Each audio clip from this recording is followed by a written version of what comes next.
Hello. I thought I had found my soulmate. Turns out I was marrying a nightmare in disguise, and I didn't even realize it until it was too late. Lisa and I met 3 years ago in Chicago at a friend's housewarming party. I remember it like it was yesterday. She walked into the room wearing a red dress that hugged her figure perfectly, laughing at something the host said, and I couldn't take my eyes off her.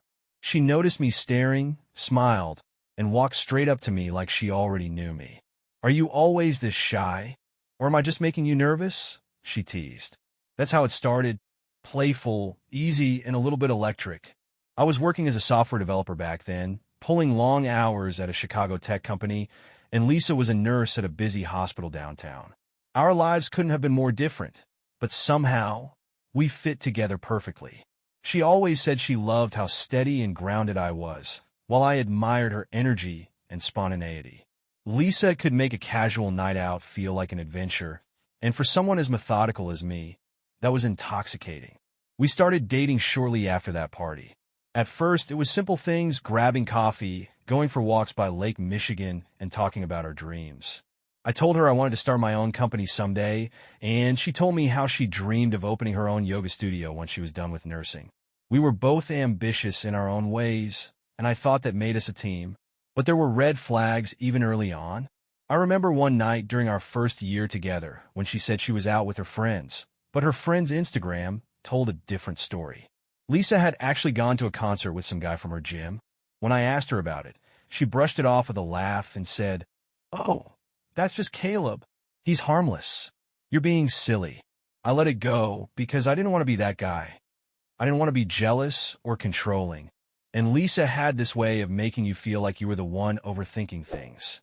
She was so good at twisting situations to her advantage, but at the time, I saw it as her being confident and independent. When I proposed to her, it was during a romantic weekend getaway in Michigan. We were staying at a cozy bed-and-breakfast near the beach, and I waited until sunset to pop the question. She screamed, "Yes," before I could even finish asking, and for a moment, I thought I'd won the lottery. The way she hugged me, with tears streaming down her face, made me feel like the luckiest man alive. The wedding planning was mostly Lisa's domain. She wanted something grand: 200 guests, a ballroom reception, a live band, and a 4-tier cake. I didn't care about the details as long as she was happy. I was more focused on the marriage itself, not the event. But looking back, I think the wedding was more about her showing off than about us starting a life together. The wedding day was beautiful, though. We got married at this elegant venue in downtown Chicago, with floor-to-ceiling windows overlooking the skyline. Lisa looked stunning in her dress, and I couldn't stop smiling every time I saw her. My best man, Jake, gave a hilarious speech about how I was finally settling down after years of being too focused on work to date anyone seriously. Everyone laughed, and Lisa leaned over to kiss me, whispering, "You're mine now." It felt like a dream. Everything from the ceremony to the reception went off without a hitch. The dance floor was packed all night. The champagne flowed freely, and Lisa was the center of attention, just like she loved. She danced with everyone, from her dad to my cousins, and even the band's lead singer at one point. I didn't think much of it. She was just having fun, or so I thought. Our honeymoon plans weren't set yet, which was a little unusual, but we had agreed to figure it out after the wedding. I told myself it was because we'd been so busy with the wedding preparations, but now I wonder if Lisa had her own reasons for delaying it. That night, as we drove away from the venue in a car decorated with "just married" signs and tin cans tied to the bumper, I couldn't stop smiling. I looked at Lisa, who was scrolling through her phone, probably reading all the congratulatory texts and Instagram comments, and I thought, this is it. This is my forever. But forever wasn't meant to be. The morning after the wedding, Lisa and I woke up in our hotel suite, surrounded by remnants of the previous night's celebration. Her dress was draped over a chair. My tuxedo jacket hung carelessly from the back of the door, and there were champagne glasses and half-eaten slices of cake on the table. Lisa stretched lazily in bed, a satisfied smile on her face. "I could get used to this," she said, reaching for her phone. She immediately began scrolling through Instagram, soaking up the likes and comments on our wedding photos. People can't stop talking about how amazing we looked last night. I laughed and leaned over to kiss her. Well, you were the most beautiful bride anyone's ever seen. She giggled and playfully pushed me away. Flattery will get you everywhere, Mr. Newlywed. After breakfast, we turned our attention to the pile of gifts and envelopes stacked in the corner of the suite. There were a few traditional wedding presents, kitchen appliances, fancy wine glasses, and a designer throw blanket Lisa said she'd probably return, but most of our guests had given us cash. As we tore through the envelopes, Lisa's excitement grew with every stack of bills. "This is insane," she said, holding up one envelope with $500 inside. People were really generous. I started a list of who gave what, wanting to keep track so we could send thank you cards. But Lisa quickly lost interest in that. She was too busy counting the cash and fantasizing about how we'd spend it.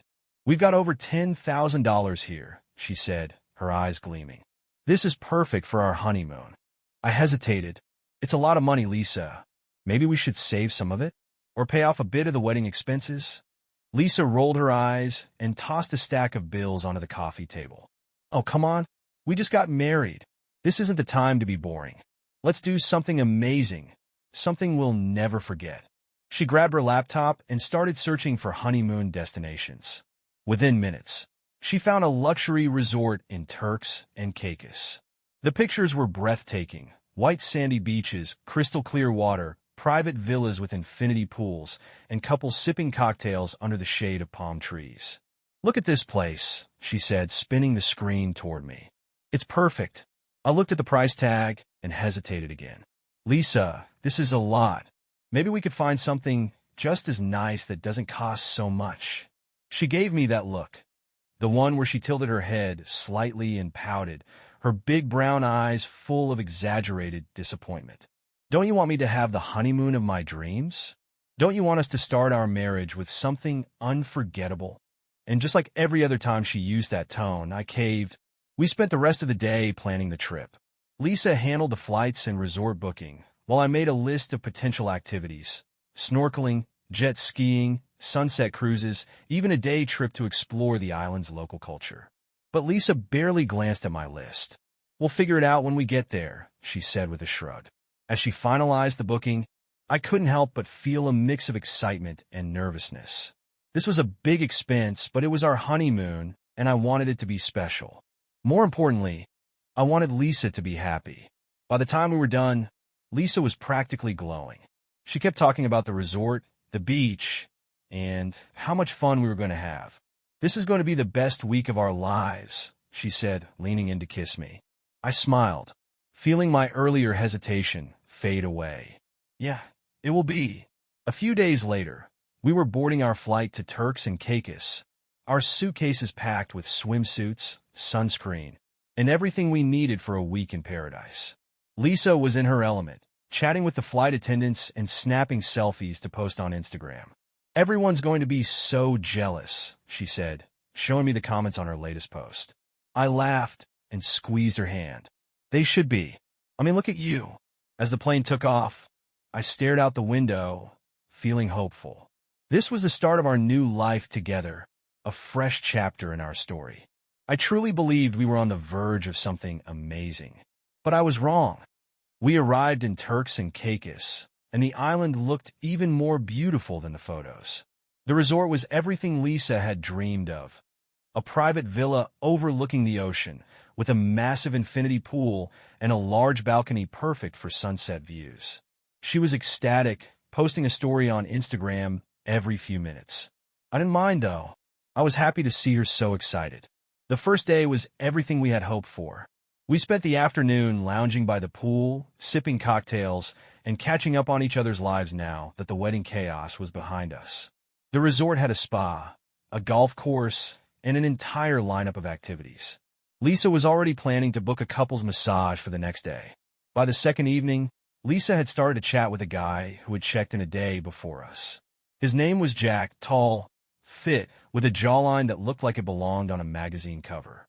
He was staying in the villa next to ours, and I saw him a few times, lounging by the pool or chatting with the staff. I didn't think much of it at first. He was just another tourist like us. But then, over dinner on our second night, I noticed Lisa laughing a little too much at his jokes. She kept glancing over at him from across the room, her eyes lingering a bit too long. I try to brush it off. After all, it was our honeymoon, and maybe she was just enjoying the vacation. It wasn't until the third night that things started to feel off. After dinner, we walked along the beach hand in hand, and Lisa kept talking about Jack. "You should have seen him at dinner," she said, her voice light and carefree. "He's so funny. I swear, he's the life of the party." I nodded, a little too distracted by the way she kept looking back at his villa. "Yeah, sounds like a cool guy." Lisa gave me a playful shove. "What's with the attitude?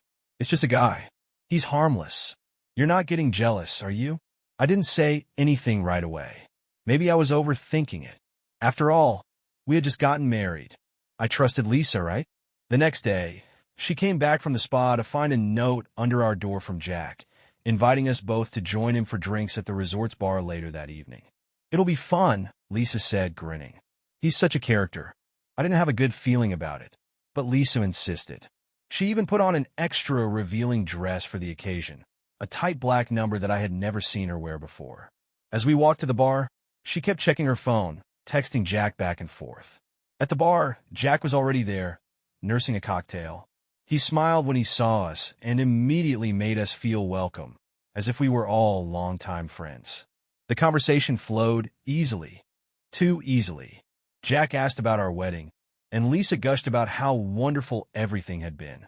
She was laughing more than she had during the entire trip, and I started to feel that nagging feeling in the pit of my stomach again. The night went on, and Lisa got increasingly more animated as the drinks kept flowing. I tried to keep pace, but by the time we were getting ready to leave, Lisa was tipsy and leaning on Jack a little too much. I was frustrated, but I didn't want to spoil the night. As we walked back to our villa, Lisa turned to me and said, "Jack invited me to a special yoga class in the morning. It's just for couples, but I think I'm going to go. You don't mind, right?" I froze. "You're going to go with him?" She laughed, brushing it off. No, silly. You're going to be there, but I'm not doing anything crazy. I just thought it might be fun." "Don't worry." I wasn't convinced, but I said nothing. The next morning, Lisa left for her yoga class, and I decided to do something for myself, hoping it would take my mind off the growing tension. I went for a run along the beach, thinking I could clear my head. But all I could think about was Lisa, who she was with.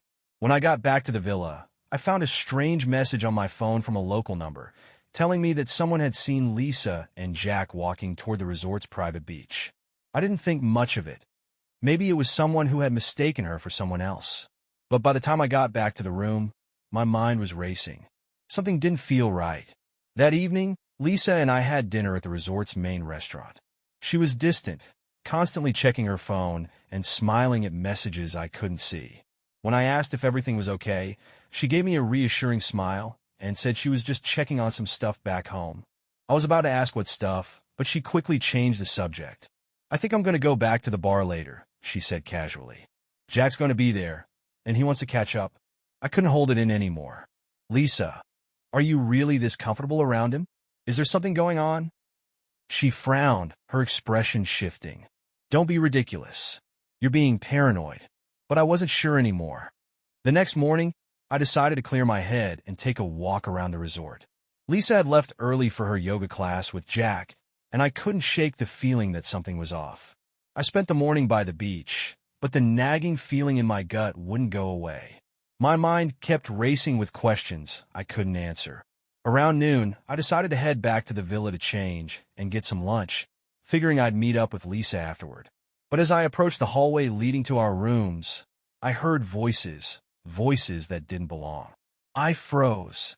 It was a man's voice, and it was unmistakably Jack's. I stood in the hallway for a moment, trying to piece together what was going on. My heart was pounding in my chest as I wondered if Lisa was just talking to Jack, or if something more was happening. Something didn't feel right. I tried to shake off the anxiety and walked toward the door of our villa. I could hear Jack laughing loudly from inside, and then I heard Lisa's laugh in return. The tension in my stomach grew as I hesitated with my hand on the doorknob. I couldn't explain why, but I felt like I needed to get back to the room now. I pushed the door open quietly, trying not to make a sound. What I saw when I entered the room almost stopped my heart. There in the middle of the bed was Lisa, but she wasn't alone. Jack was on top of her, and they were making love. I froze, my mind struggling to comprehend what was happening. The sight of my wife, my new wife, naked in bed with another man was more than I could handle. It was like my entire world had been flipped upside down in an instant. I wanted to scream, to run out of the room, but I was paralyzed by the shock. I couldn't believe what I was seeing. Jack didn't even notice me at first, but when he did, his eyes widened with surprise, and he pulled back quickly, muttering something under his breath. Lisa, on the other hand, reacted with sheer panic. She grabbed the sheets and tried to cover herself. "Mark," she screamed, her voice shaking. "Oh my God, what are you doing here? This isn't what it looks like." I could barely breathe, let alone speak. The betrayal hit me like a freight train. "What the hell is going on, Lisa?" I managed to spit out. She scrambled to sit up, her face flushed with embarrassment and guilt. "It's not what you think," she said quickly, her voice frantic. "Jack and we were just talking. He didn't mean to." I didn't want to hear her excuses. I didn't care about her explanations. The images in front of me, her tangled in sheets with another man, in our honeymoon suite, were too much. I could feel my hands shaking. "Just stop," I said, my voice low and dangerous. "You've been lying to me the whole time. I should have known when you kept going on about him. You were flirting with him right in front of me." Lisa tried to stand, but Jack grabbed his clothes and muttered, "I'm out of here." He bolted past me, not even making eye contact. Lisa didn't even care. She was too focused on covering herself up and trying to salvage whatever she thought was left of the situation. "Mark, please. Let's talk about this. It was a mistake." "A mistake?" I snapped. "Are you serious? You're telling me this was a mistake?" Tears filled her eyes, and she threw herself on the bed, her voice turning hysterical. "I didn't mean for this to happen. Jack, he's just someone I met here. He was just a friend. You don't understand." I shook my head in disbelief. "A friend? While you're married to me?" She kept crying, begging me to listen, but I couldn't take it anymore. I turned away, walking out of the villa and slamming the door behind me. The shock of it all was too much to handle. I needed to get out of there, away from her, away from the place that was supposed to be a celebration of our new life together. I walked for hours around the resort, trying to clear my head. The betrayal stung so much that it felt physical, like someone had punched me in the gut. How could she do this to me? How could she lie to me every step of the way? When I finally returned to our room, Lisa was gone. I didn't know where she went, and at that point, I didn't care. I wasn't interested in hearing her excuses anymore. That night, I couldn't sleep. I kept replaying the scene in my head, the sight of Jack with my wife, the look in her eyes when she saw me. The entire trip had been a lie. The morning after the betrayal, I woke up in the same villa, but it felt like I was in a different world. The weight of what I had seen, of the way Lisa had betrayed me, still hung heavy in the air. I couldn't shake the image of her with Jack, of the way she had so easily discarded everything we'd built together. But one thing was clear. I wasn't going to stay here, wallowing in self-pity. I was going to take action. It was time for her to face the consequences of what she had done. I lay there for a moment, staring at the ceiling.